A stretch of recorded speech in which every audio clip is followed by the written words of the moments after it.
Everyone মোৰ নতুন এটা ভিডিঅ'লৈ আপোনালোক সকলোকে স্বাগতম জনাইছো আশা কৰো সকলো ভালেই আছে মোৰ ভিডিঅ'বিলাক চাব আপোনালোকে চাব বুলি আশা থাকিল আৰু ভিডিঅ'টো চাই কেনেকুৱা লাগে জনাবলৈ নাপাহৰিব আৰু বলক তেন্তে ভিডিঅ'টো আৰম্ভ কৰো Hello everyone, মই যাম বাহঁতৰ ঘৰলৈ বাহঁতে লকডাউন কাৰণে ঘৰ অহা নাই সেইকাৰণে বাহঁতক লৈ আহোঁগে সো বলক গৈ আছো মই আপোনালোকৰ লগত মানে বেটামানটো বহুত দিন হ'ল দেখা পোৱা নাই সেইকাৰণে যাওঁ বাহঁতক লৈ আহোঁ ঘৰলৈ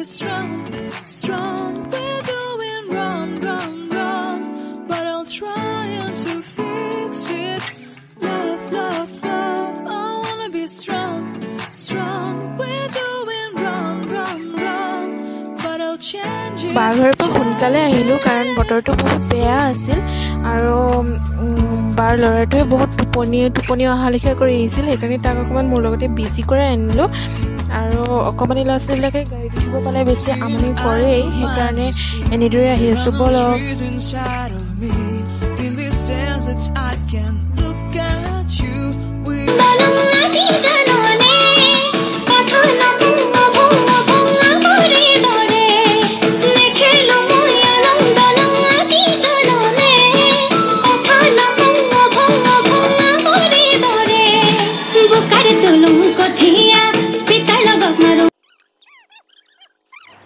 বাৰ ঘৰৰ পৰা অহাৰ পাছত আমি খাই বৈ আজৰি হ'লোঁ বেছি গৰম আছিল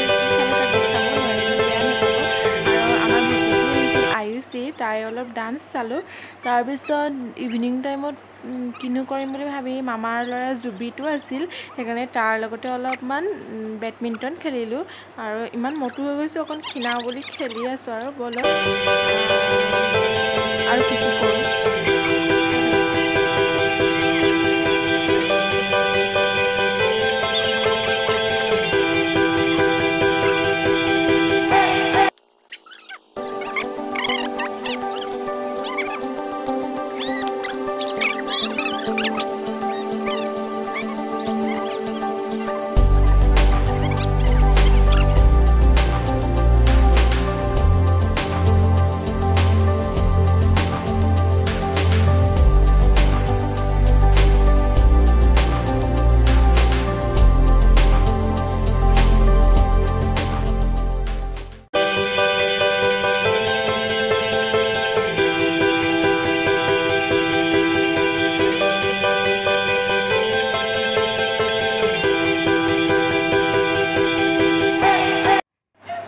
গুড ইভিনিং গাইজ অকণমান আমি পথাৰলৈ বুলি ওলাই আহিছোঁ এইফালেও দেখিছেনে পথাৰ ইফালেও আছে পথাৰ ইমান ভাল লাগে জেগাডোখৰ নহয় খুৰীৰ লগত ওলাই আহিছোঁ আজি আমাৰ খেতি উঠা হ'ব সেইকাৰণে অকণ ৰুমগৈ বুলি তো অকণমান পথাৰত নামি চাওঁ এয়া আমাৰ মেইন ৰোৱনী নামিলেই আৰু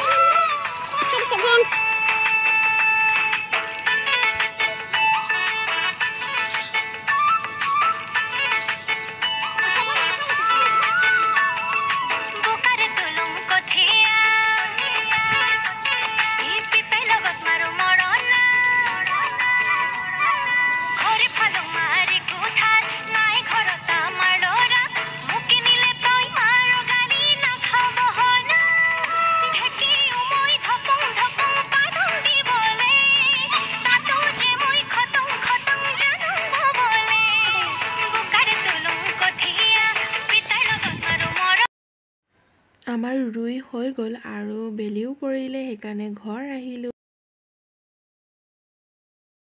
ৰাতি খোৱাৰ কাৰণে আছিল পলু পনীৰ আৰু কলপচলা আৰু মই কোনো ধৰণৰ ৰেচিপি শ্বেয়াৰ কৰা নাই আপোনালোকক যেনেদৰে আমি বনাই খাইছোঁ তেনেদৰে আপোনালোকক দেখাইছোঁ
পনীৰখিনি অকণমান ৰঙচুৱা হোৱাকৈ ফ্ৰাই কৰি ল'ম।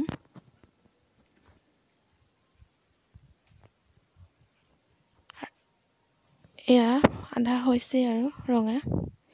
তাৰপিছত এফালে মই পিঁয়াজ আৰু আলু, জলকীয়া, কণ বিলাহী কেইটামান লৈছোঁ, আদা নহৰু পিচি লৈছোঁ, আৰু এইফালে লৈছোঁ অকণমান ৰেড চিলি পাউডাৰ আৰু জিৰা ধনিয়া পাউডাৰ অকণমান পানী দি পেলাই মিহলাই লৈছোঁ। এইফালে মোৰ পনীৰখিনি ফ্ৰাই কৰা হৈ গৈছে, ৰঙচুৱা হ'লেই। আমি যেনেকৈ চব্জিবিলাক বনালে পিঁয়াজ নহৰু দি পেলাই বনাওঁ তেনেদৰে বনাইছোঁ। বিশেষ বেলেগ ষ্টাইল বা ৰেচিপি বুলি ক'বলৈ একো নাই, যেনেকৈ বনাওঁ নৰ্মেলকৈ তেনেদৰেই বনাইছোঁ। পিঁয়াজখিনি অকণমান ৰঙচুৱা হোৱালৈকে ভাজি ল'ম।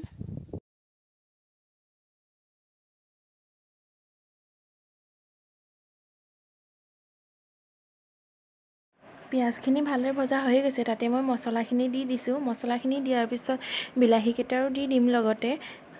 বিলাহীকেইটা দি পেলাই ভালদৰে সিজালৈকে অকণমান ৰাখি বিলাহীকেইটা সিজাৰ পিছত আলুখিনি দি দিম। আলুখিনি দিয়াৰ পিছত পনীৰখিনি দি পেলাই পানী অলপ দি অলপ গ্ৰেভি টাইপত ৰাখি নমাই থৈছোঁ। তেনেদৰে বনাইছোঁ আৰু বেলেগ বিশেষ একো নাই।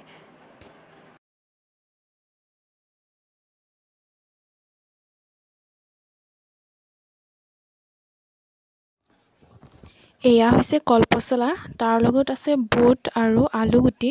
এনেদৰে বনালে খাই বহুত ভাল লাগে। তো আমি যেনেকৈ পাঁচফোৰণ দি তেল মাৰোঁ, তেনেকৈ পিঁয়াজ নহৰু দি পেলাই ভাজিম।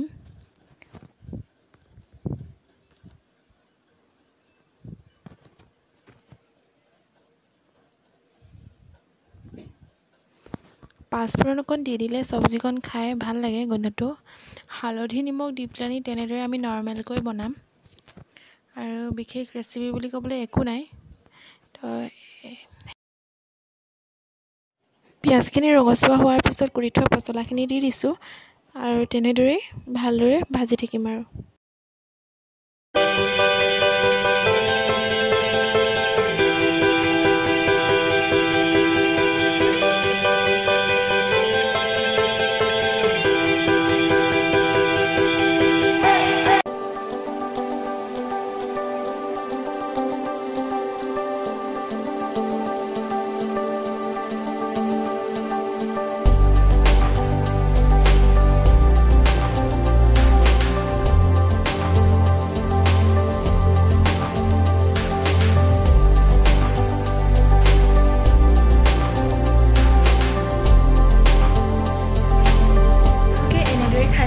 জনাবচোন দেই, আৰু কলপচলাৰ সৈতে মুৰ্গী মাংস খাই চাব, কেনেকুৱা লাগে মোক জনাব।